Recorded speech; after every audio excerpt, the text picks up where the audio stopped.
pengertian silat.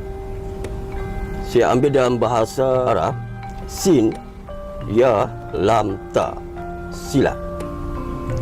Sin itu sudah bermaksud salam, perhubungan antara kita sesama manusia, dan ya itu adalah yakin. Jadi perlulah dalam hati kita ini ada keyakinan dan yasin. Dan yasin itu juga dalam istilah nama Rasulullah SAW yang mempunyai akhlak yang mulia dalam Al-Quran. Lam itu latif, kelembutan. Dalam silat itu ada lembut dan ada kerasnya. Dan ta itu adalah takut ataupun takwa. Takut hanya semata-mata kepada Allah Subhanahu Wa Taala, dan takwa itu adalah memelihara, menjaga amal ma'ruf nahi mungkar, buat apa yang disuruh dan tinggalkan apa yang ditegah. Itulah pengertian silat.